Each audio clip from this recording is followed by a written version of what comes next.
Hello, this is the Joseki Masters video. I haven't made an actual video in a while. This is my other account, Fake AlphaGo, that I'm actually using to test different variations with similar, like stronger players. And I'm actually like stopped doing that right now. Like for the last week or two, I've been trying to like level myself up or rank up, and I've successfully like gotten from like 2Q to 1 Dan because I like basically just played on tilt for like a while and lost a bunch of games. And then the last week or so, I basically won 13 or 14 in a row to rank myself back up. Did lose 1 to a 3 Dan, but that's otherwise. So here we go. Yeah, so the lesson of this game is going to be, like even getting up in the higher Qs and Dans, you can generally just play solid Go and then wait for your opponent to defeat themselves. The trick to winning in Go is to not defeat yourself and just play big moves that gain you some territory and then wait for your opponent to defeat themselves. So basic start. I really don't prefer this unless you have a really good like match over here. This is always just like either this invasion or this invasion is just I just hate dealing with like those kind of invasions. Like here you don't really have this invasion because he can't go under your stone for eye space. So I don't really like. There's certain instances where I like this particular move. This is not one of them. This is fine. Here, like especially since you have this Moyo over here already, you should definitely do this and then just go here. Build up your space over here. I think letting me get this, because if you Hane now, I can just go over here, and then you have to go this way, and it doesn't feel that great, honestly. So yes, I might have just been better off doing this, honestly, but I actually like getting this Moyo over here started. Here, I'm just going to take the space. Once again, connecting is generally better than the Tiger's Mouth. The Tiger's Mouth leaves this invasion here, and it also leaves the Peep, so I'm not a huge fan of that. Gonna play this Joseki. The correct move is actually to do this right now and not to ignore. That is actually a big move because if you don't do that, black can play R9 and you can't answer S19. So this is actually the correct move, but I forgot about that. So I played here. He should have just done this immediately. It is a very big move, but he invades here. This is actually not a great invasion. I don't know how to respond to this. I didn't want to go over top and do this. Actually, this is alive. Yes, this is alive. It actually might be dead. No, it's not dead because he can just come out here. So yeah, this is alive. I didn't actually want to do that because I don't value this top influence all that much in this particular situation. So I just decided to go ahead and do this, take the territory over here, and let him get Gote here. So after he gets Gote here, that was a bad move. I think if I wanted to move here, I should have done this instead. And that's probably what I should have done, because if he does this, then these two are still in trouble. So I screwed up there by doing this. This is a bad move. Wasn't thinking. Should have definitely done this.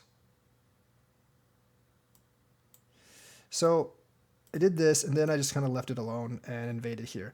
All this time, S13 is the biggest move. That I'm not a huge fan of. Actually, here I messed up. I should have played this.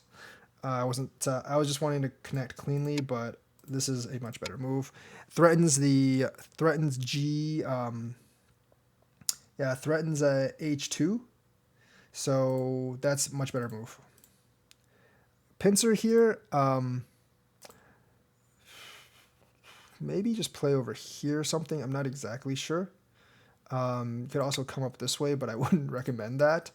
I didn't want him to have the option of this move. I don't think he would actually do this. I don't think he would actually do this right now because this is not very solid up here, and I can just go this way and stuff. Actually, I don't know if that would actually work so much. This wouldn't be such a great invasion for me. Yeah, this would actually kind of suck for me. So that's why I didn't actually do that. I actually went over here. I don't think this work. I'm pretty sure this doesn't work over here, but maybe he should have actually just done this. I don't know. Like, yeah, there's influence up here, but white can come out here, and it's not a really good situation. So I just did this. This is the wrong move, by the ways, because it gives me this option. He can't just connect, because if he does, I'm going to kill that. So when I do this, it's a very, very sticky situation for him. I still think he probably should have just done this and let me kill this, because the other option is letting me basically just eat this corner. I'm going to come up. It does that, and then I'm going to come out here. Once I get out to this stage, this corner is just gone. It's mine. And then I jump out here. This is where I really start to pull ahead, because he didn't really get much for sacrificing this corner. He didn't kill these stones. That, I'm just going to jump out more, because I don't want him to get the cap, because he always has this move. So I'm just going to jump out more, make sure that this is alive and very, very hard to kill. Of course, I'm going to do that. I think this is mostly feeding me points, but sometimes this is worth it, because you can get a lot of Aji on the outside, which is exactly what he's doing right now. Because see, you have all these moves that are friendly for you on the outside. And I don't know about this. I should have probably just done this or something. But anyways, this I'm not sure. I was thinking about doing this, actually.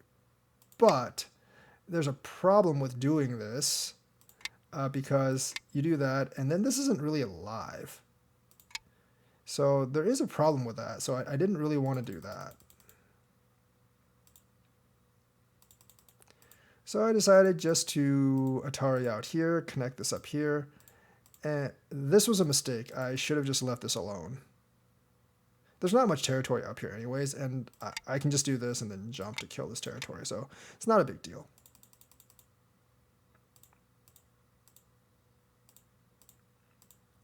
And that's actually exactly what I did afterwards. That is really not something you want to do. There's just not much territory down here. I don't know what I would do. I might actually go for this. And then just kind of like white. I might try to do that as white. And see what black does about it. This, I don't know how well this would work. This is kind of like one of those desperation moves, I would guess. But, you know, like, it actually might not be that bad. So, yeah, it's hard to say. It's really hard to say. So that move might have been kind of painful, but white could also just opt to play here instead, because this one stone isn't worth a lot. And actually, like, if he plays here, white's best move is probably to play out here. So I did this mainly to destroy his territory. I jump over, he does that. I was kind of afraid of him just doing this. I don't really know what I would have done if he just did this, because I don't just want to give him this, you know. If I do this, like, he's got so much, and he can even do that. Well, that wouldn't actually work. I would just do that. But I mean, yeah, he's got so many options, and like, it's not like I can kill him over here.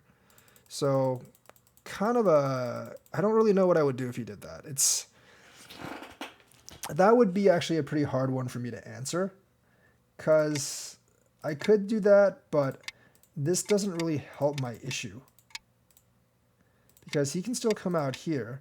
And even if I do that, like, I don't really know what I would do now. I do have this wall though, so I probably would invade down here and try to take this stone out, sacrifice this, which is pretty big, but you know, break up this territory and try to get like this here.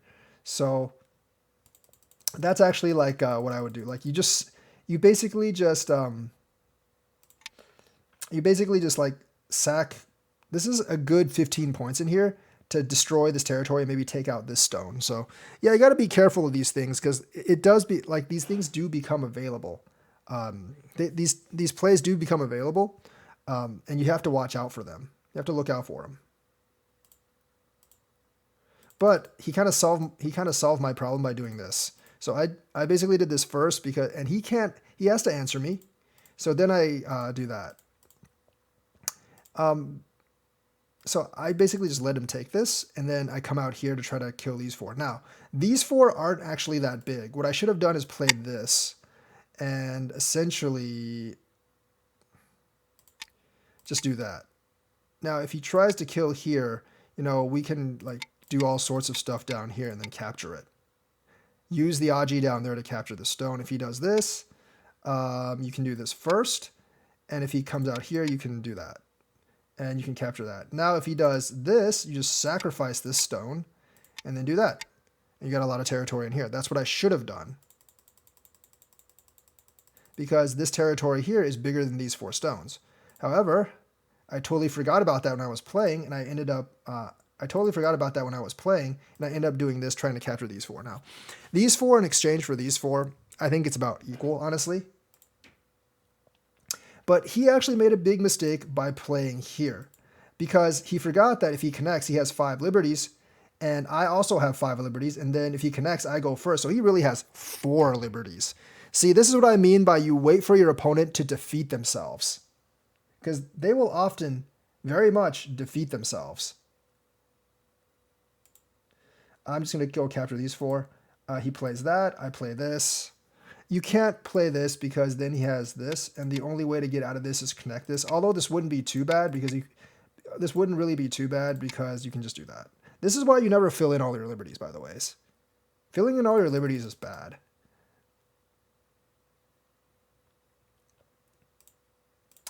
So he does that. That doesn't do anything. He basically sacrifices 2 more stones to my cause.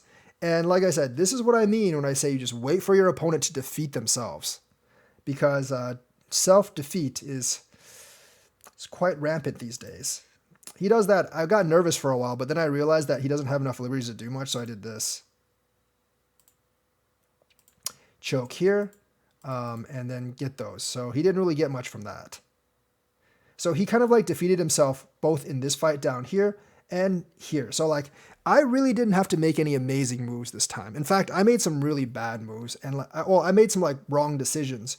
But the thing is, like, if you don't make too many huge mistakes, you can essentially just usually wait for your opponent to defeat themselves for you.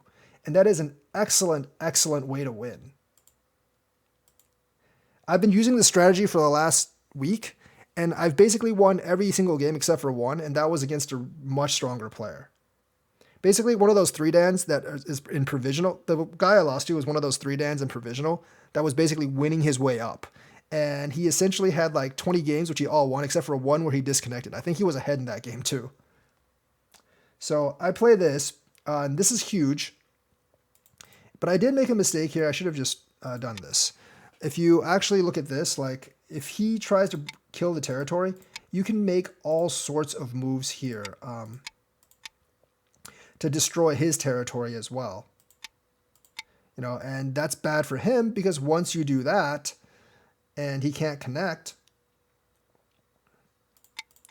if he does something like that, then he could actually be in trouble here. And then if he does this, well, then he can just sacrifice this. He can sacrifice this stone to your cause. And this territory that you gain down here, plus you can just get this territory anyways. This territory that you gain down here is going to be more than you lose up here. So that's a big win for white as well. So essentially, like, I should have just done this because if I do that, this territory is going to be mine anyways. And if he tries to invade, well, he's going to kind of screw himself down here. So that's how I was supposed to play. But I didn't see that while I was playing once again. Just played this, got greedy for this territory. This is fine. I got the territory in Sente, and I did that as well.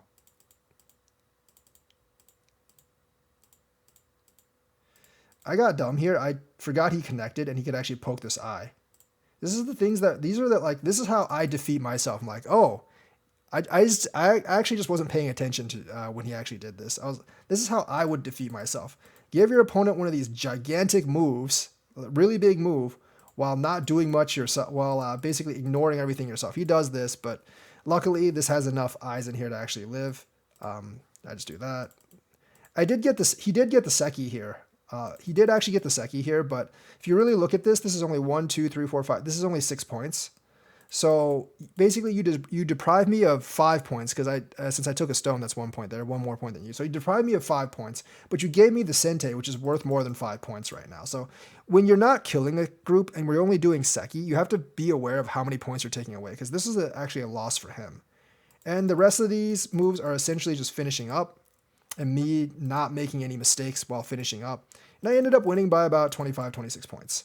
So once again, like, even in Dan games, you don't have to play any amazing moves.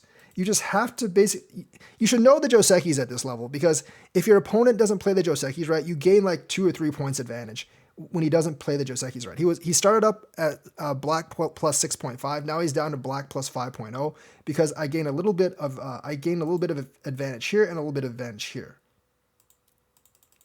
So knowing the Josekis does actually help, especially when you get it to a higher level. And then you just play some solid moves and you lie in wait in order for him, like I said, I should win here, in order for him to defeat himself by doing something like this. This is one area where he defeated himself. And then, after that, you just wait for another area. Like, you're already up by 10 or 12 points. And if you just play right, you're going to win by 10 or 12 points. At like the high Q, low Dan level, you shouldn't actually like screw up too bad playing these kind of moves. And then you basically wait for him, to defeat himself again right here. So the thing is, like, this was not a game where I played amazingly. I actually didn't play all that well, but he did defeat himself. And the strategy of having your opponent defeat himself works better even in like lower Q and upper Dan, or lower Q and lower Dan, upper Q and lower Dan, than actually you trying to make some amazing moves to actually beat him. Because people often and will defeat themselves. You just can't fall for moves like this. Like, you have to realize that if he does this, he's still short 1 liberty and you didn't fill in this liberty up here, so you're fine. So that's the lesson for today, and I hope you learned some moves over here and how I was thinking and how I was playing.